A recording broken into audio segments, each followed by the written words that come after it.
and it hits me, oh my gosh, this is that triangle. You know, there's explanation for everything that occurred in the Rendlesham Forest incident that doesn't involve aliens at all. It was completely silent. It comes right over our heads. He saw a classic flying saucer, really, standing in the clearing. He turned over to my father and held his hand, and he looked in his eyes and he said, "We're not alone."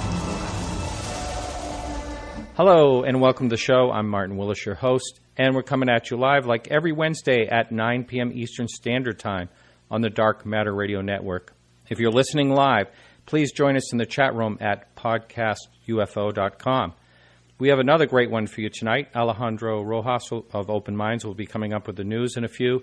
Tonight we have a guest. His name is Paul Carr, and you haven't heard of him before because Paul is a space engineer who commented on our Podcast UFO Facebook page, and it was real intriguing, and so I contacted him, and he said yes, he would be a guest, and I think that you will find this very interesting. For the next 2 weeks, I am going on hiatus, which actually forces Alejandro Rojas to go on hiatus too. So we have a fill-in host. Longtime listeners will know him as our past co-host, Michael Lauk. Great host, and I'm sure he'll do a great job. And he has two killer guests, one I'm going to be talking about in just a minute, Stanton Friedman next week. And the week after that, he has Whitley Strieber on. And I'm almost jealous of that because I've tried to get Whitley on for quite a while. So he agreed to be on to talk about his new book. And, hey, how you doing, Alejandro? I am doing great. How are you? Good, good. You know, before we get into the news, I wanted to talk to you about the Exeter UFO Festival I went to last week. It was a lot of fun. Yeah, how is that? It's so interesting that in the last few years, a few of these festivals have popped up, and I think because Roswell has gotten so much attention every year, and they all seem to be doing very well. Yeah, this one's been around a long time, but it really had quite a huge attendance. It's one of the ones that are free, and you know, there was lots and lots of people. I can afford that. You know, Ryan Mullahy talked me into coming, and he arranged. Ryan Mullahy is a past guest here. He arranged a table. I was sitting right between Richard Dolan and Stan Friedman, and Stan is looking great. He's doing great. And cool. That's good to hear. Yeah, he looks really good. I mean, he lost a little weight. He's looking great. And if you look on my website, you'll see a picture that I took of these two young maidens that went up and sat beside him. And he's got a big smile on his face. And Kathy Martin was there in the same room. And I got to tell you, Richard Dolan is doing this sort of sophisticated hippie look. And I'm telling you, it's working. It works. You like it? Yeah. And the women were clamoring, I'll tell you. Yeah. Contact in the Desert, he had it. He was full-on hippie, though. And there was a lot of controversy over thumbs up or thumbs down. And I say, what the heck, man? Hey, he looks comfortable. Yeah. Yeah. So anyway, it was a really good turnout and a lot of fun. It was awesome. So anyway, what's going on for the news? Ooh, lots of news going on. So I guess the first story I want to talk about has to do with the Napa Valley earthquake. And it's kind of interesting just because it's an example of, this fighting of different phenomena that goes inside the science community. So there is something called earthquake lights, right. And it's just theorized, and because people report seeing flashes of lights during earthquakes, and there's a number of these over time, and we've got a video on this story about this on our site. But there's a scientist who works for SETI at the Mountain View in California, and he says these are earthquake lights. They've done some experiments to show that this is what's going on. They often get reported as UFOs, which was the case in this Napa Valley incident as well. But what's interesting is that there are other scientists who say, no, there is no such thing as earthquake lights. So it's this struggle, and, the story goes, follows this scientist who, has been working on this for decades, talking about these earthquake lights. You have, in this case, with social media being so prevalent, a lot of people tweeting, hey, I saw these flashes of lights, and people then responding to those tweets saying, oh, I wasn't crazy, I saw flashes of lights too. Other researchers say that perhaps these are due to electrical issues, the transformers exploding and stuff like that. Oh, yeah. So it's a highly contended and debated issue that often gets, blamed for or called UFOs. But what's interesting is some scientists are saying, well, it still remains a UFO because it's not an earthquake light because those don't exist. So kind of interesting story. Yeah. Now, I've actually seen a transformer blow up before, and it was the brightest light I've ever seen. But I've heard about earthquake lights, and I think there really is such a phenomena. And hopefully they'll, it's not quite as evasive as UFOs because it's seen every time, or not every time, but a lot of times when there's an earthquake, people see it. So I don't see why science doesn't take a look at that. Right, and there was a study done recently, and I referred to this, where they kind of mirrored the conditions of an earthquake, and they did find an electrical charge in the ground due to the friction, I guess, which lends some credibility to the possibility of earthquake lights. So really interesting to see the science debating like that. Yeah, I agree. And I say earthquake lights, thumbs up. Yes, they most likely they exist. Yeah. Along with Bigfoot, they're out there. That's right. Someone's seeing something. Yeah. So a couple sightings, too, I wanted to talk about that are debated as to whether they've been solved or not. So this is kind of cool. So one of these is a UFO photo captured over Cinnamon Brow in England. I love cinnamon, so this one is particularly interesting to me. But this website, This Is Cheshire, received a photo from a witness who said that he saw this object. There were actually 5 of them he saw at one time, but he only got one of them on camera. He said he used his super zoom camera, and you have this weird shaped object in the sky. Some great pictures. Well, I looked in the comments, trying to do some research as to what this might have been. Of course, people said weather balloons, things such as this. But one lady said it's a dummy-shaped balloon. And I'm thinking, are they talking about a politician or something like that? But no, in England, I guess they call pacifiers, babies pacifiers, dummies. And so I looked this up, and sure enough, for baby showers and things, there are these pacifier-shaped balloons, and I got a picture of one which is fairly similar, so that's what it could be, but some pretty striking photos, so people will have to take a look there and see what they think themselves. Yeah, that's a funny one. Yeah. Yeah. Dummy balloons. Who would have thunk? Yeah. Exactly. That's what I was thinking. I'm like, yeah, right, a dummy balloon. But it was similar. And another one that I'm sure people are going to hear about because this is brand new today. Fox 2 in St. Louis, Missouri was taking some video of a lightning storm and something zipped past the camera. So it's hot news, UFO seen on video for this news site. But a couple of the producers took a look, and they zoomed in, and they feel that it is a bird that was zooming across the screen and was illuminated by the lightning. I tend to agree with that, but I'm sure there will be people contesting that analysis out there and saying, hey, you guys are just debunking these extraterrestrial craft again. So, yeah, people take a look at this one. This is another one that comes with some cool video. And by the way, all these can be found on Open Minds, or you can go to our website, our homepage, and right in the show notes, there'll be links to these directly to the stories. Yeah. And the bird thing, this is something that Mark D'Antonio talks about from MUFON, that a lot of times this happens. People don't expect to see a bird after they take the video, but they don't even notice it while they're taking the video. Yeah, exactly. That happens a lot. So, and I did want to cover one more that isn't debunked yet. Okay, good. So this is cool. I know. I tried to get in some good ones there. And this is a UFOs caught on video over Skyros Island in Greece. So this is exciting. So a beautiful place in Greece. And the video isn't that impressive. It's a couple of lights kind of blinking in the sky. But that's all they were able to capture. But this witness says he, along with 20 other people at a bar on the beach, saw these 5 objects kind of flying around in parallel, and suddenly they moved towards each other and then sped off at what he called breakneck speed off into the distance. So this is kind of an exciting one. And if, what the witnesses say is what really happened, that's pretty impressive and an astonishing sighting there. Yeah, well, I'm going to have to come clean. Really, for the next 2 weeks, I'm actually going over there to investigate that. So. Excellent. Yeah, I want to come with then. That's a good idea. Yeah, well, hey, you're not going to be on the show anyway, so, hey, pack your bags. Let's go. So is that it for the news this week? That's it for the news. Of course, there's always tons of news going on, but you can find these all at openminds.tv. Those are just some of the highlights of the week. Great. And we'll be talking to you in, 3 weeks?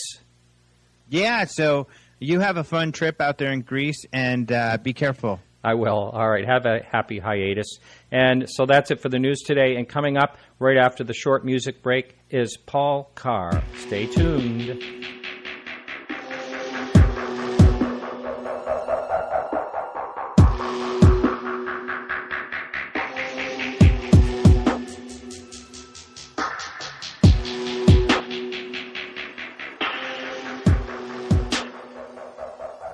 Paul Carr, how are you? Fine, Marty. How are you? I'm doing well. And for the listening audience, I want you to, if you would, give your background first. And we're going to be talking about UFOs and your podcast, your great podcast that I just listened to. I want to talk a little bit about that. But can you give your background and what you're doing currently as far as your occupation, and then we can go into the investigations after that. Sure. Let me preface, though, by saying I do not speak for NASA. Are you there? Looks like we lost Paul. NASA got him. That's what it was. That was like perfect timing. As soon as he said he was not affiliated with NASA, he vanished. And we're trying to get him back on right now. He's got a great podcast. And I'm just going to play a little clip since we have this moment of issues here. This is a podcast he did with a skeptic. And I'll play a little clip of it. And the skeptic was very interesting because he was a very healthy skeptic. So here's a little clip of that, and I'm going to try to get Paul on while this plays. How you could see that even so, given the right kinds of structures of prestige and authority and control and hierarchy, that once sort of the word came down from on high, from Harvard and other elite institutions and scientists, that everyone would fall into place. I think that's part of the puzzle of what we're dealing with here too. Can we talk more about your 170? I think we agree that the UFO culture, the UFO subculture, is full of lots of stuff that's highly questionable. Yeah. All right, so that was a clip. Paul, you're back on. I'm back on. I dropped off for some reason. Yeah, well, don't do that again. I think it was when you mentioned NASA. Oh, yes. Well, of course they are listening. Yeah. Well, it was actually the exact same time you said that about NASA. You just left. Yeah. So, yeah. Well, one thing about people think about NASA, they think it's some sort of dark government agency. The vast majority of people at NASA are, hippies. They're scientists and people who support science, and it's a pretty open culture.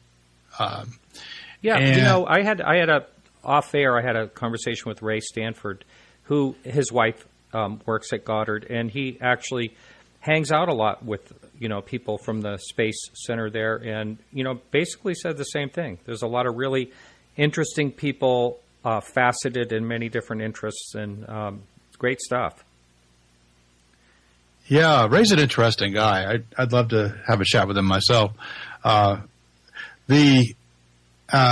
anyway, Where did you lose me? I was talking about how I wanted to know basically your background, and right. If you could talk about your career first, and then we'll get into you actually investigate UFOs, which I think is pretty awesome. Well, for over 30 years, I've been in the design, build, test, operation of unmanned spacecraft. I was inspired by the manned space program when I was just a kid. And I decided fairly early on, I'm a space guy. Space is what I do. And I've been doing it since the early 80s. And I've always been interested in UFOs, although that interest has waxed and waned, and because for a long time I was turned off, like so many other people, by the UFO culture. Mm-hmm. More or less the fringe aspect of it? Yeah. The fringe aspect, and also the fact that it has very low respectability in the more, mainstream technical culture. It's sort of what we call the laughter curtain. I'm sure you're familiar with the notion that it's all sort of acquired a kind of joke atmosphere, and people don't take UFOs seriously, and people who are interested in UFOs, they don't take them seriously. So if you're interested, you generally keep your mouth shut. But like I said, I've been doing it 30 years. Does that go for you for the most part, or you openly talk about it? I don't talk about it much at work. Now, let me just ask you this. So, but do you talk about it with certain people that you feel comfortable with at work? I mean, are there those people there? They're there, but the subject doesn't come up much. Mm-hmm. UFO believers generally regard me as a skeptic, and I'm happy to accept that label. And yet, I investigate UFOs. I think there's something about UFOs that is important and interesting, and I've not made any effort to conceal the fact that I do that. Like I said, I've been doing this 30 years. I'm senior enough that I'm not worried about my climb up the ladder.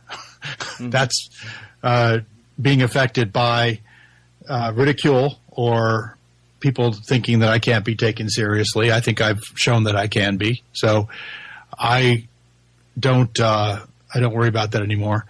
There was a time when I would have said, hey, wait, I better, if I want to move up to the next level in this business, I'm going to have to keep my mouth shut about UFOs. And so I did that.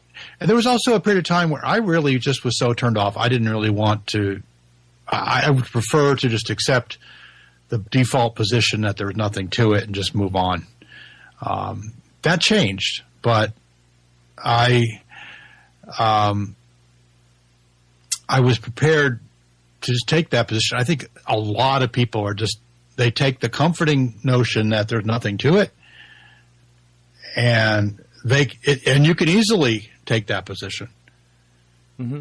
And my skeptical friends who say I don't have to believe in UFOs, I will tell them, you're right, you don't have to. We don't have enough evidence for anything as strong as belief. And what we do have evidence for, or not even evidence, but we have intriguing hints that there's something out there that's not exactly in line with how we think of the world, the planet Earth. And I can't prove it to you. I can't give you an ironclad case that has no holes in it that says, yes, there's something out there that doesn't fit into the standard model of reality. But I think there may be. And if there is, it's incredibly important. And well, there you go. I agree with that. Now, a man of science such as yourself, the first thing that comes to mind is, what would you do, or what do you think could be done to better investigate what's going on? Oh, boy. Well, there's really three major aspects of that. And this is one of the reasons I joined up with Antonio Paris, because I think he's on board with this too, is one thing we have to do is we have to drain the swamp. We have to remove the toxicity from the topic. We have to create a safe place where reasonable people can investigate, study, compare notes, and not feel that they're part of the lunatic fringe. And right now that is still in progress. I think we're not there yet. I see encouraging signs that is happening. That there are real people of science who are rational and skeptical, who are willing to open themselves up to discussions about unidentified aerial phenomena. It doesn't have to be treated like the standard woo-woo topic. Mm-hmm. It's not the same thing as astrology. It's not the same thing as homeopathy. There's a lot of there's a small space there that we can create, and I think a lot of that has to be done out of public view. And then, if we drain the swamp, we gradually remove the toxicity. The next step is to gain respect. Mm-hmm. And how do we do that? Well, that's a very tough problem, and I'm still working on it. I hope lots of other people will join me and help me work on it. We have to do good scientific work. I agree. I'm 100% with you. I want to just throw a quote at you that I had an astrophysicist on a few weeks ago, Jeffrey Bennett. Yeah, I heard it. I heard that was a good episode. Yeah. Thanks for listening. The part that fascinated me, and I'll try to paraphrase it the best I can, but he said if an intelligence society can get through the bottleneck of their technology without blowing themselves up, one of the things that they would be doing is trying to figure out space travel, and they probably are. What are your thoughts about that? I generally agree with that. I mean, I don't. It's possible that a species could be very advanced and sophisticated and completely ignore the universe around them, but it's hard to imagine a sophisticated society, just from the human analogy, which I know is imperfect and probably fraught with error. Astronomy has always been an incredibly important part of advanced civilization on our planet. Mm-hmm. Even, just about every civilization has gotten smart about astronomy, gotten really good. The ancient Chinese, the ancient Mayans, the Egyptians. So far from ignoring the universe, we're extremely interested in it. And so, it's there. It's the elephant in the room. You have to go. You have to see. And frankly, I think we are doing that, even though my generation are all very disappointed in the manned space program as it's evolved since the 1960s. But our unmanned space program has been a huge success. Mm-hmm. And we know so much more about the universe than we did when I was a kid. Right. And who knows, if it's possible, let's say, that we are being visited, who knows if they're manned or unmanned? That could be part of... Go ahead. One of the things that I'm taking quite seriously is that they're unmanned. That it wouldn't make sense necessarily to send biological beings across such vast distances. I had this conversation with my son last weekend. We were vacationing. And, he basically said the same thing you just did. And I came back with him, unless they can figure out how to travel space instantly and want to experience it themselves like we would. Well, yeah. I mean, all bets are off if you can do that. Right. And as far as we know, that's not possible. But, again, as far as we know. One thing that I've always been a big... that I push really hard in my blog and my podcast and everything is humility. There's a lot we don't know, and we have to avoid the trap of jumping to conclusions about anything having to do with an advanced civilization. Any civilization that's out there and is currently existing and functioning is almost certainly far more advanced than we are. Right. Hey, I have to say that, first of all, we're talking with Paul Carr. And if you're listening live, you can jump over to podcastufo.com and get in our chat room. We do have a number of questions that have been popping in our chat room, and I'm going to start at the top. What was it that caused you to go from a non-believer to a person who leaned toward the other side? Well, let me say that I went I don't think I'm a believer. That term might be used a little too loosely in this subject. Yeah, I think the whole discussion about belief is something I'd like to not have, but we should be talking about evidence, and we should be talking about science, and that's not about belief. That's about science changes all the time, and the proper skeptical attitude is I may be wrong. And that's always been my attitude with respect to UFOs.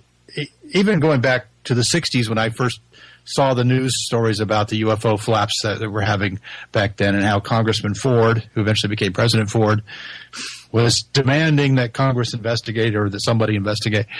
And I have to tell you, my first UFO sighting, which was in the 70s, which left me puzzled. I didn't have a good explanation for it, but I always kept telling myself, I could be wrong. I could be wrong. It could be something really weird, or it could be something that I just hadn't thought of. And that's still my position. I could be wrong. But what I have seen things in the sky myself that I think are strange. I've seen and talked to many credible people who have similar experiences. I'm not that impressed by most of the famous cases, the Roswells and the Rendleshams and so on. But it's just the weight of many credible people seeing incredible things, many of which I know from my experience as a field investigator you can explain, but there's always that hard nugget that is probably the inspiration behind the false sightings, and is we have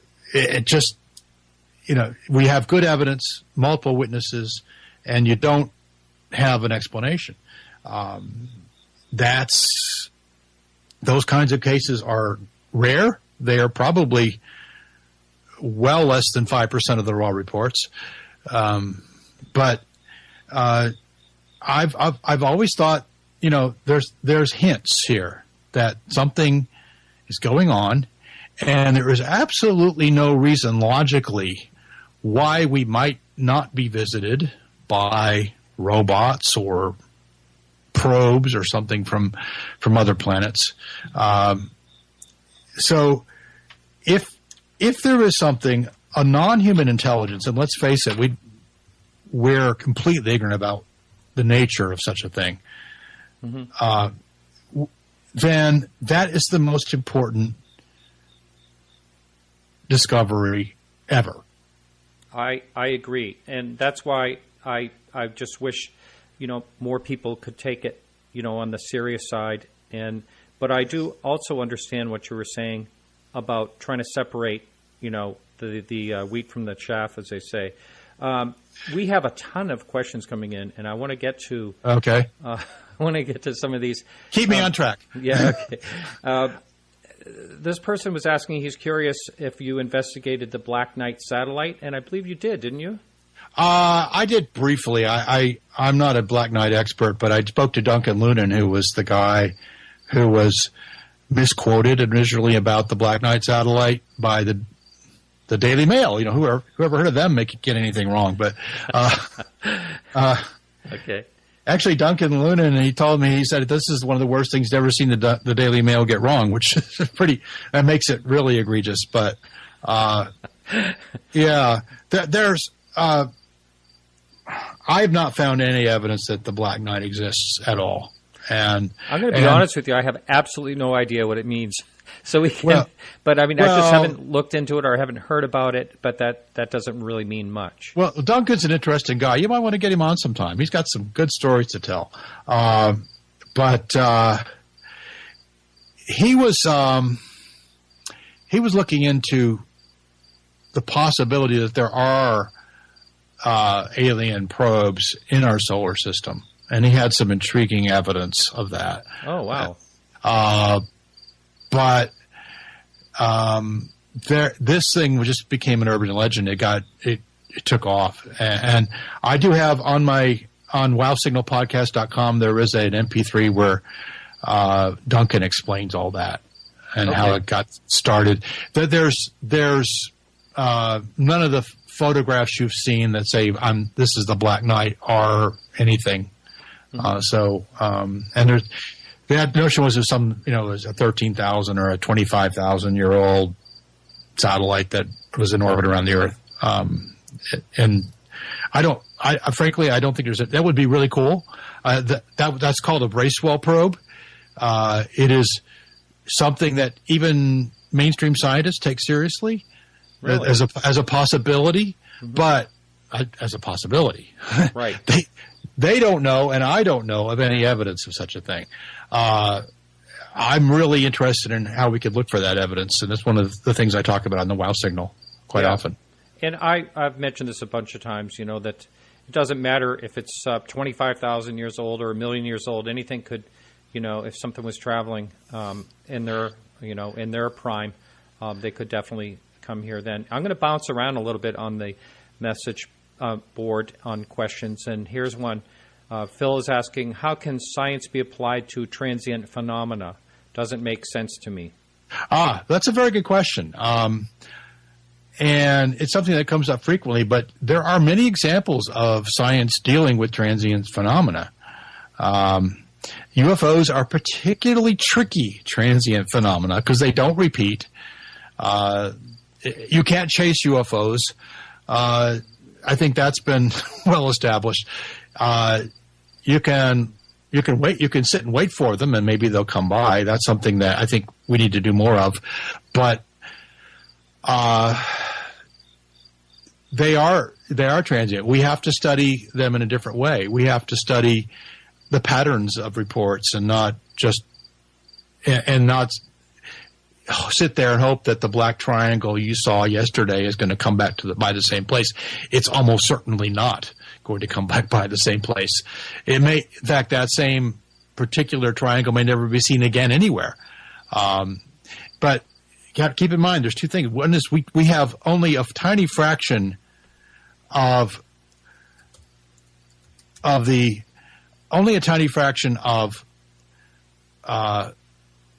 UFO sightings are reported. Right, and I just if we can pause there, I want to do a case in point here. I was at a UFO festival this last weekend, and Richard Dolan was speaking, and he asked the audience, which was a very well-attended audience, like almost standing room, and he said, how many people believe that they saw a unidentified flying object, a UFO? And, it looked like about 70% of the audience raised their hand. I was shocked at that. And then he said, how many people reported it?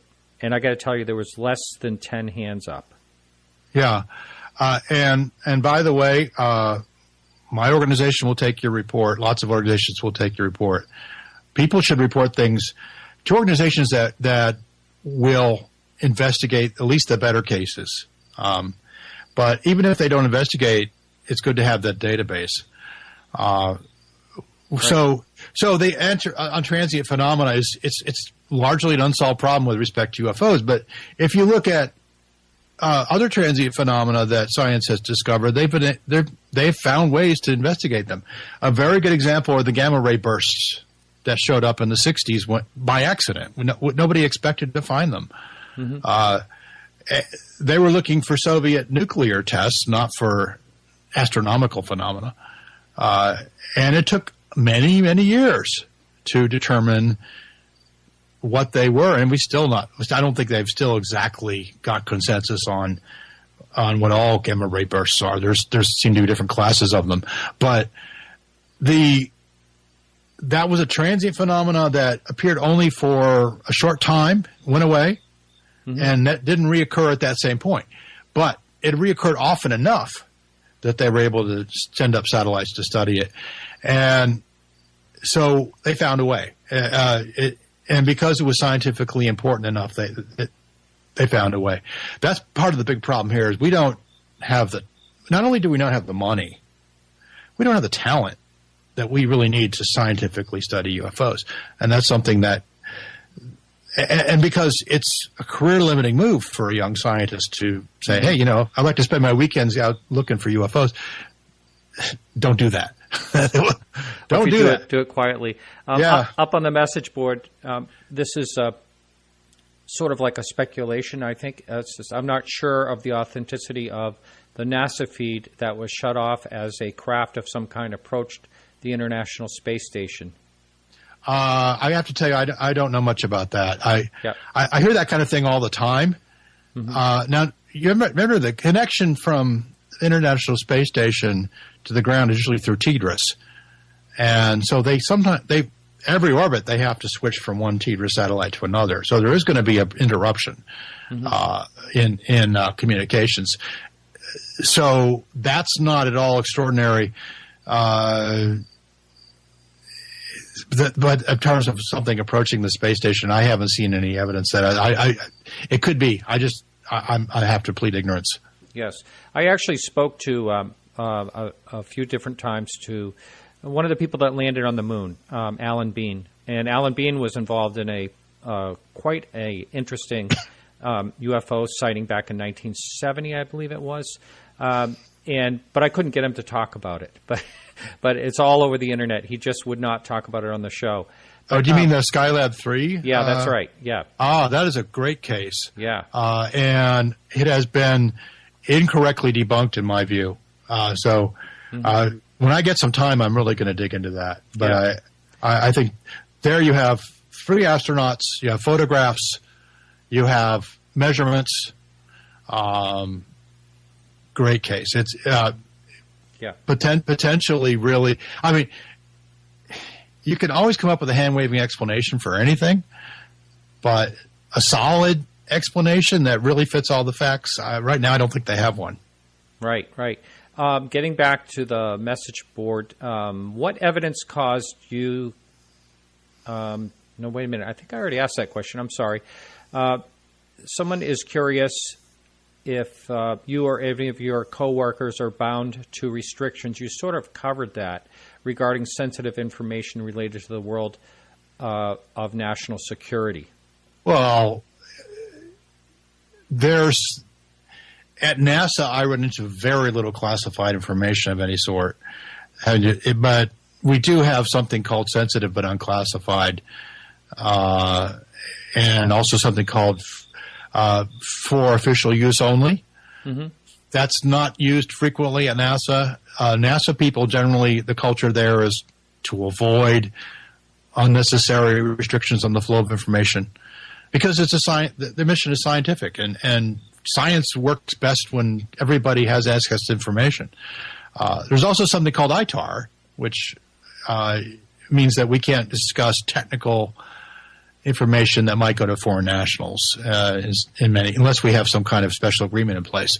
So, there are restrictions, but no, there's not like security cops at NASA who come and tell us, don't talk about science, don't talk about space. They don't talk about specific things that could be a problem if some malicious person knew them. And believe me, I've not seen anything that I thought was inappropriate or a gag order of something on some kind. NASA, like I said, I don't speak for NASA, but I think NASA does not really. NASA is a much more open culture than the national security bureaucracy. Now, we talk about evidence. You've been talking about the lack of evidence. Someone on the message board wants to know what the most compelling evidence for you is. Well, I wish I could tell you that I had rock solid evidence of something. But when we ask about evidence, we have to ask, what is it evidence of, right? And that turns out to be a hard problem, and I think a largely unsolved problem. And if you, I contribute something to a podcast called API Case Files called Unidentified Science. And I would refer to them to that because I've been wrestling with that problem, unidentified science, for 5 episodes now. But essentially, for me personally, the most compelling data, I don't want to say evidence, was my own personal experiences. Right. But how this is a really good point. You said you had a sighting back in the 70s. How do you relay that to someone? And I'm going to ask you kind of a silly question. Did you report that?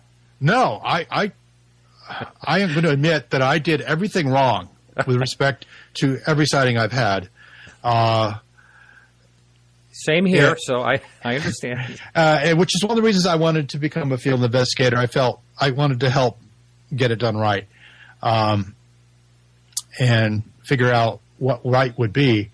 The last time I saw something that I didn't understand, I tried to document it. Turned out I could explain it eventually. It took me a few months, but it was.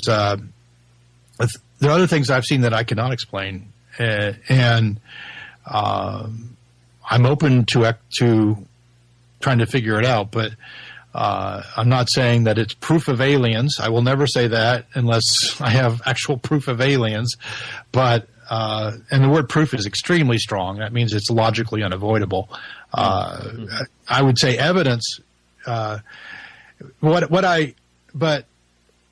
I've also worked some cases personally as a field investigator that have, when you get up close and personal with those cases, you end up scratching your head sometimes. You say, well, yeah, there's possibly some other explanation, but everything I'm seeing so far looks pretty anomalous, pretty weird.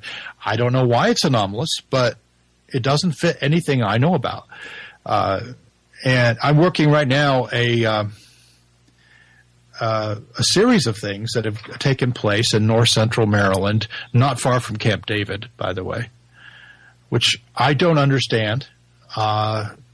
We have one source O photograph. We have witness testimony from actually multiple events spread out over time. That area is full of classified facilities and government activity, so stay tuned. I really don't know the answer, but it's quite interesting. Would you say that's one of the most compelling cases that you've studied so far? Yes. In terms of historical cases, I think the Skylab 3 case is a great case. I think that the Belgium wave is a great case. Same here, yeah. Now, recently somebody came out to poison that by saying, "Oh, look, the one photograph you have is tainted, possibly even faked." And to that, I'd say, "Well, yeah, but that's really not a key piece of evidence for the Belgium wave at all." But I wonder. I have this. I think it's quite mysterious why we don't have more and better photographs. For example, the O'Hare case would have been a fantastic case if just somebody had snapped it with their cell phone and then uploaded that, to Flickr. Yeah, I'm not sure that. What year was that? I'm just trying to remember what type of. I think it was 2007. Yeah, so there were camera phones, but not like there are today. Just a comment. It's a comment that, and I hope you don't take this. I hope you don't get upset by it. But someone is saying, I see a double standard. His personal experiences are okay, but people like Charles Halt, that's of Rendlesham Forest, do not impress him. Well, okay, I'm offering my personal experiences as to why I personally am compelled. Mm-hmm. I am not offering them as evidence. There's a difference. Okay. My personal experience are not evidence of anything partly because I failed to document them well, but also it was just one witness. I could be remembering it wrong. There's lots of things here. To me personally, it's compelling. It makes me want to go search and learn more. That's what it did with me as well. Here's another question up here. Someone wants me to ask you about 1991 VG. Do you know? Yeah, I do know about that. And I believe that's coming back by the Earth in a couple of years. I can't remember. I'm going on memory there. I may be wrong about that, but it was a small body that was detected, flew by the Earth, and at least one scientist speculated it might be a Bracewell probe, which would be a probe sent from another civilization to sort of keep an eye on us, and maybe possibly, the classic Bracewell paper stated that the Bracewell probes would keep an eye on us till we reach a certain level of advancement and then sort of let us in on the secret. And then blow us up. Who they were. No. Okay, that's good. All right. Have you done any research into the Apollo 20 mission and the Mona Lisa? I'm not sure what the Mona Lisa is. I did, years ago, I looked at some claims about an Apollo 20, which I found to be bogus. Again, I'm going on memory here. There were major problems with the video that was making the rounds at the time, but I really don't believe there was an Apollo 20. Okay, all right, and I'm just burning through these pretty quickly, and Marcus is saying, in academia, the use of peer review is useful to validate, et cetera.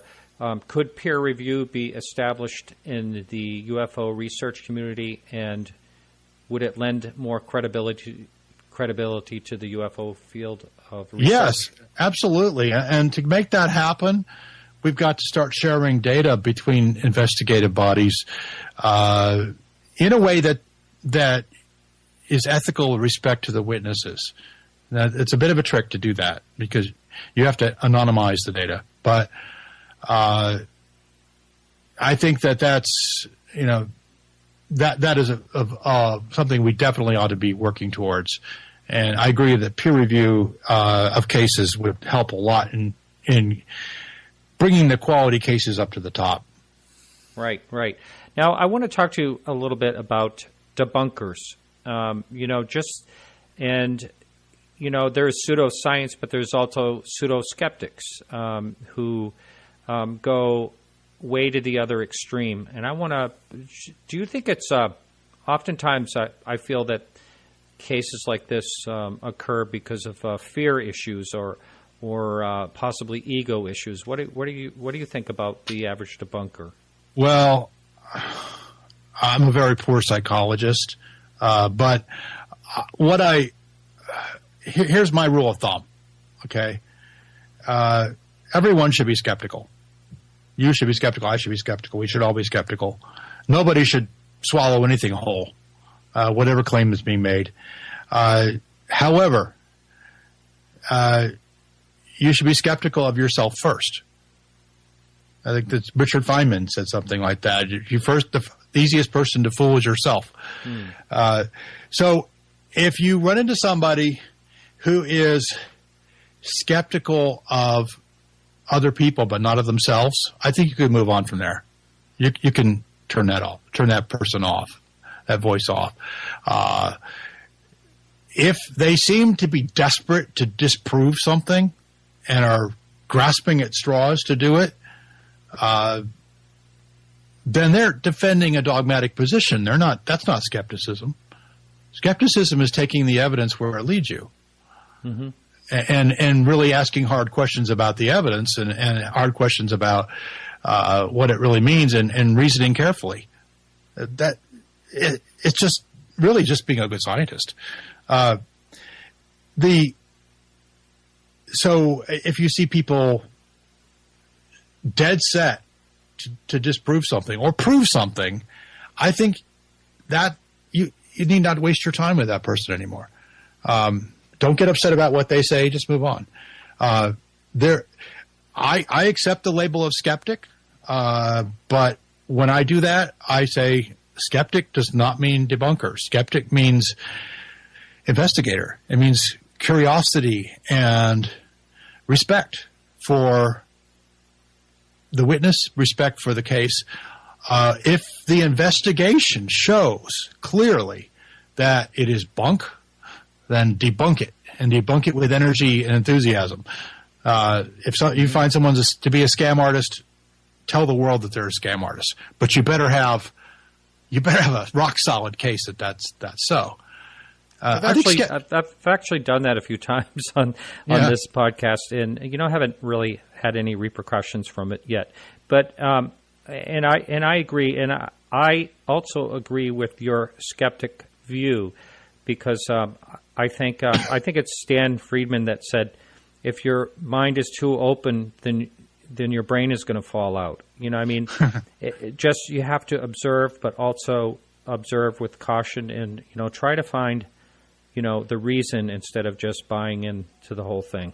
Yeah, well, a skeptic will being a skeptic doesn't make you a superior person. It doesn't mean that you're guaranteed to be right. Mm-hmm. In fact, the first thing a skeptic says is, I could be wrong. Right. So, a true skeptic, yes. Yeah. So what it might make you is a little bit less deluded and biased than you might have been otherwise. And we all have delusions. We all have biases. We all have little narratives that we tell ourselves that may or may not quite square with an objective examination of the facts. And even the most rabid debunker has those biases. We need to be kind to each other. We need to treat each other with a little respect and try to move forward. There are some people who just generally, who really are not going to be part of a solution, for one reason or another.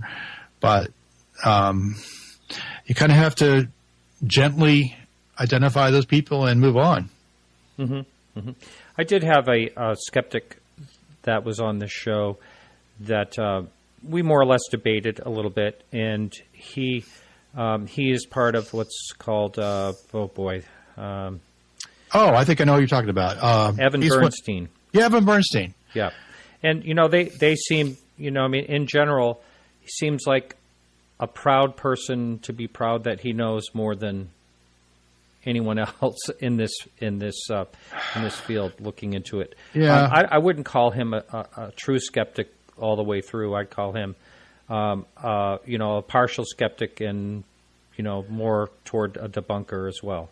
Yeah, I think he's on a podcast with Stephen Novella. Right. I think Stephen Novella has done some wonderful work in the alternative medicine field and really debunking some very dangerous nonsense. Yes, I know. I've listened to that show, and I agree. He's a doctor, right?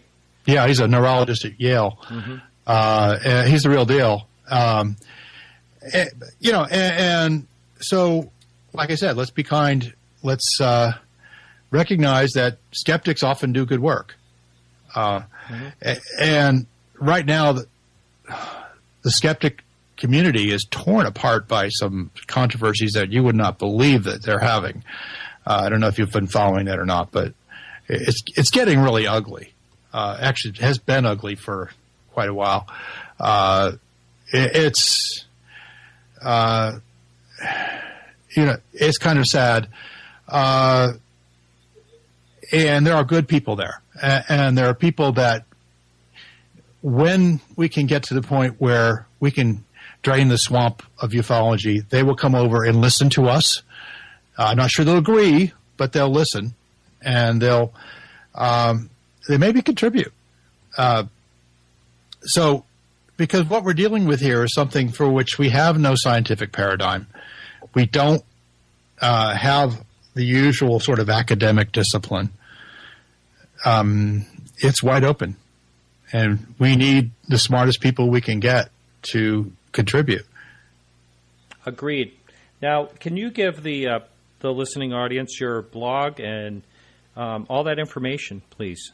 Sure. Well, I have a blog called Dream of the Open Channel, and it's at disownsky.blogspot.com. There's a link to it at my podcast webpage, which is Wow Signal Podcast. I like that. .com. And I'm also a member of Aerial Phenomena Investigations, which is aerial-phenomenon.org. And you can go there to report a UFO, or you can, if you're interested in becoming a field investigator, we don't have a lot of slots, but we'd be interested in talking to people who are really highly motivated and kind of get it. You know, we'll have to talk to you before we can decide if you fit in. But there's no pay, but there's also no dues. So, yep. All right. Well, thanks so much. Well, thank you. It's been a pleasure. Same here. Well, that's it for the show today. If you missed any part of the show, you can catch it as a podcast and a whole bunch of other free podcasts on our website, which is podcastufo.com. You can also check us check out our show notes, our links to all the stories we talked about today. And next week, our guest will be Stan Friedman and with host Michael Lauk. And I want to thank everyone for helping out with the show today. Of course, our guest, Paul Carr, Keith Rowland for producing the Dark Matter Radio Network, Carrie Lloyd Whitehouse for music, Peggy Shunning for managing our Facebook page. And remember to like us on Facebook for all the latest UFO news. You can check us out next week right here on the Dark Matter Radio Network and at 9 p.m. Eastern Standard Time. And don't forget to jump in the chat room. This is Martin Willis, and signing off.